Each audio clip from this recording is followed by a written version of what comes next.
What keeps us healthy and happy as we go through life? If you were going to invest now in your future best self, where would you put your time and your energy? There was a recent survey of millennials asking them what their most important life goals were. And over 80% said that a major life goal for them was to get rich. And another 50% of those same young adults said that another major life goal was to become famous. And we're constantly told to lean into work, to push harder and achieve more. We're given the impression that these are the things that we need to go after in order to have a good life.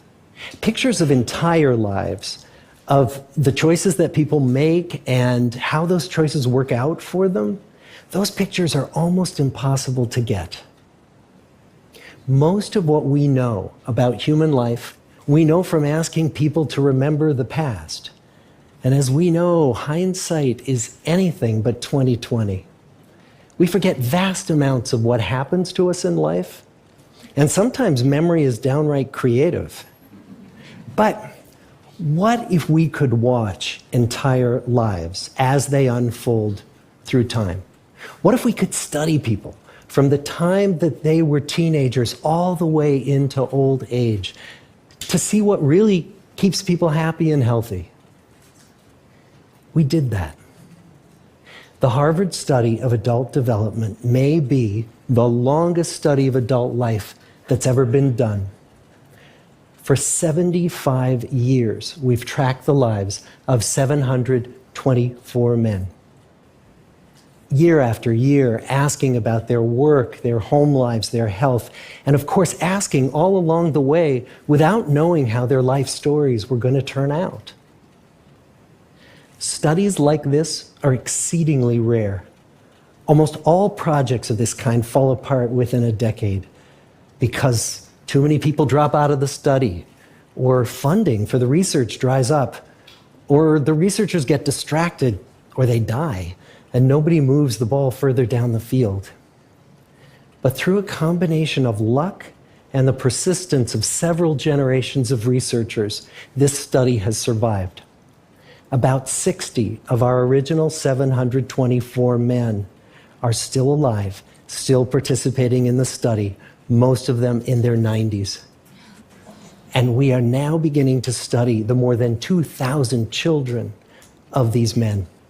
And I'm the fourth director of the study. Since 1938, we've tracked the lives of two groups of men. The first group started in the study when they were sophomores at Harvard College. They all finished college during World War II, and then most went off to serve in the war. And the second group that we've followed was a group of boys from Boston's poorest neighborhoods. Boys who were chosen for the study specifically because they were from some of the most troubled and disadvantaged families in the Boston of the 1930s. Most lived in tenements, many without hot and cold running water. When they entered the study, all of these teenagers were interviewed, they were given medical exams. We went to their homes and we interviewed their parents. And then these teenagers grew up into adults who entered all walks of life. They became factory workers and lawyers and bricklayers and doctors, one president of the United States. Some developed alcoholism, a few developed schizophrenia. Some climbed the social ladder from the bottom all the way to the very top, and some made that journey in the opposite direction. The founders of this study would never in their wildest dreams have imagined that I would be standing here today, 75 years later, telling you that the study still continues.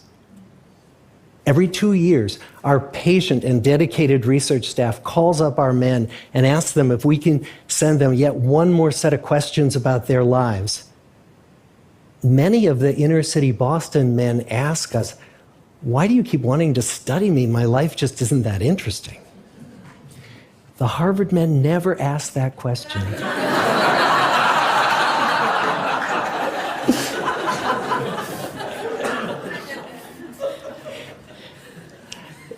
To get the clearest picture of these lives, we don't just send them questionnaires. We interview them in their living rooms.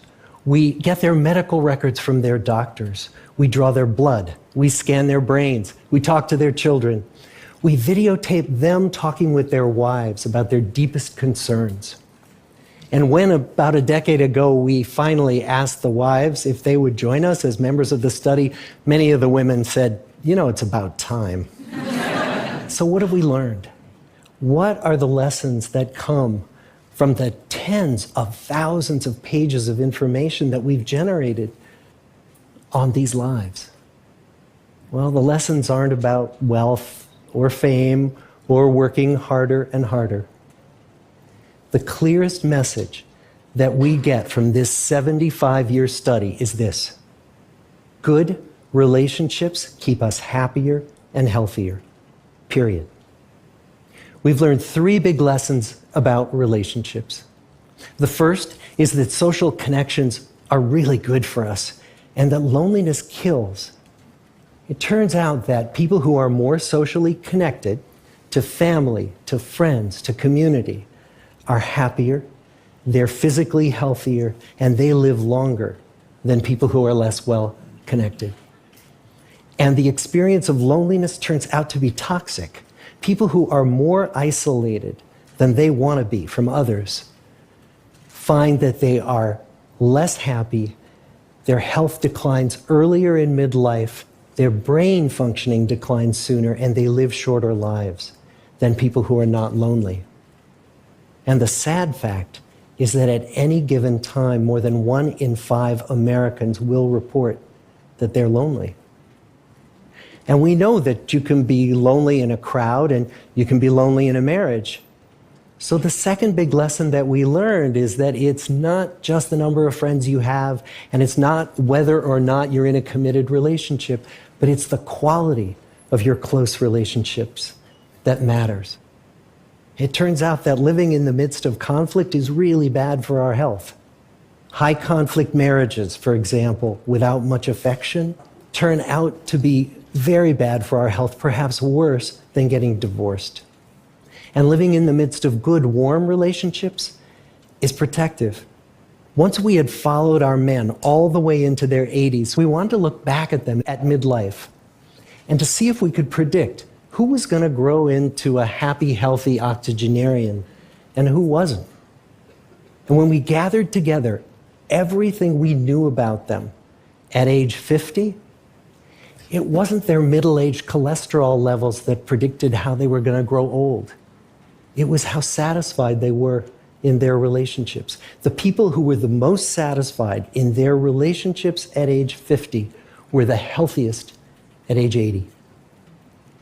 And good, close relationships seem to buffer us from some of the slings and arrows of getting old. Our most happily partnered men and women reported in their 80s that on the days when they had more physical pain, their moods stayed just as happy. But the people who were in unhappy relationships, on the days when they reported more physical pain, it was magnified by more emotional pain. And the third big lesson that we learn about relationships and our health is that good relationships don't just protect our bodies, they protect our brains. It turns out that being in a securely attached relationship to another person in your 80s is protective. That the people who are in relationships where they really feel they can count on the other person in times of need, those people's memories stay sharper longer. And the people in relationships where they feel they really can't count on the other one, those are the people who experience earlier memory decline. And those good relationships, they don't have to be smooth all the time. Some of our octogenarian couples could bicker with each other day in and day out. But as long as they felt that they could really count on the other when the going got tough, those arguments didn't take a toll on their memories. So, this message that good, close relationships are good for our health and well-being, this is wisdom that's as old as the hills. Why is this so hard to get and so easy to ignore? Well, we're human. What we'd really like is a quick fix, something we can get that'll make our lives good and keep them that way. Relationships are messy and they're complicated, and the hard work of tending to family and friends, that's not sexy or glamorous. It's also lifelong. It never ends. The people in our 75-year study who were the happiest in retirement were the people who had actively worked to replace workmates with new playmates. Just like the millennials in that recent survey, many of our men, when they were starting out as young adults, really believed that fame and wealth and high achievement were what they needed to go after to have a good life. But over and over these 75 years, our study has shown that the people who fared the best were the people who leaned into relationships with family, with friends, with community. So what about you? Let's say you're 25, or you're 40, or you're 60. What might leaning into relationships even look like? Well, the possibilities are practically endless. It might be something as simple as replacing screen time with people time, or livening up a stale relationship by doing something new together, long walks or date nights, or reaching out to that family member who you haven't spoken to in years, because those all too common family feuds take a terrible toll on the people who hold the grudges. I'd like to close with a quote from Mark Twain. More than a century ago, he was looking back on his life, and he wrote this: "There isn't time, so brief is life, for bickerings, apologies, heartburnings, callings to account. There is only time for loving, and but an instant, so to speak, for that. The good life is built with good relationships." Thank you.